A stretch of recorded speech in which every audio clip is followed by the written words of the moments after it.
Here with Gabe Rosado, man. Gabe, you ever think of getting into the analyst spot, man? What's up? You ever think of getting into the analyst spot with that really good high IQ you got in the boxing game? Or? Yeah, man. You know, I'm just enjoying commentating the fights.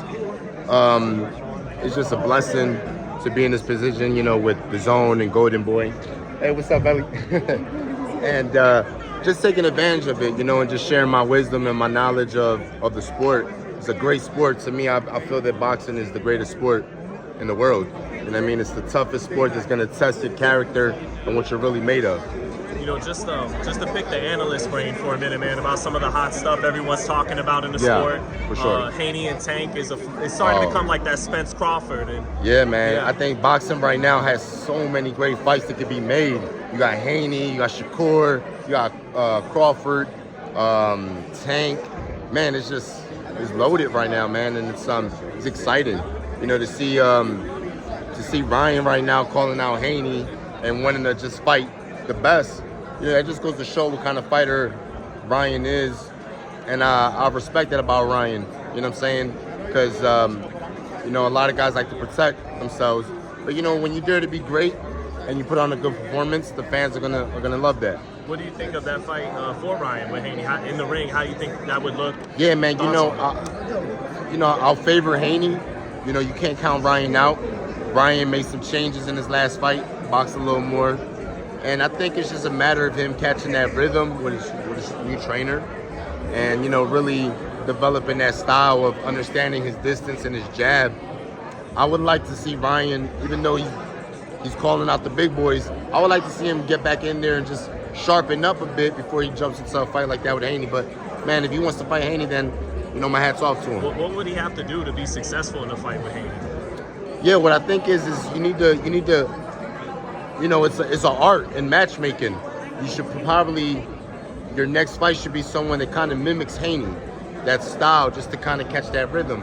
And, you know, keep working with your new coach, you know, because honestly, man, like, boxing is about constantly training and practicing where it automatically comes out. You're not going to get with a trainer and do a couple camps and you change right away. Mm-hmm. It might take a year, it might take 2 years, honestly, to really learn. I had an 18-year career. There was things that Bernard Hopkins taught me early in my career that I didn't really understand till like 10 years later. You know what I mean? So that's boxing, man. You're always learning. So maybe fight Hitchens first? Is that what you mean? Like yeah, for sure.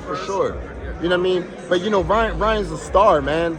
Ryan he put ass in seats. You know what I'm saying? So he's a star. So I think, you know, Ryan could fight Haney, and you know, win, lose, or draw. You know, if he puts on a good performance, he has that draw where people gonna want to see him. And that's what boxing's about, man. Boxing, dudes just want to see good fights. How you feel about Haney ballooning up to 165 pounds? Haney He up there with you. Hydrating up to 165. He up there with you. That's crazy. You know what I mean? I wonder if when he stepped on the scale and came in, because see, you got to remember, right? You got to remember, like, I've done that before where the day of the fight, they ask you to step on the scale to see what you weigh the day of the fight. And honestly, sometimes they don't even tell you to take your pants off. They don't tell you to take your shoes off.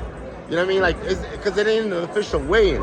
So sometimes you can just hop on that scale with shoes on, your pants on. You know what I'm saying? So that's putting 5 pounds, 5-6 pounds maybe. You know what I mean? So I don't know if he got on the scale officially, like, you know, like you would in the weigh-in, or if he got on with his clothes and that made him a little heavy. Because for him to blow up to 165, I don't see it. I don't see him having that frame where he's that big. Oh, word, yeah, shout out to Mark. Municipal, baby. Yeah.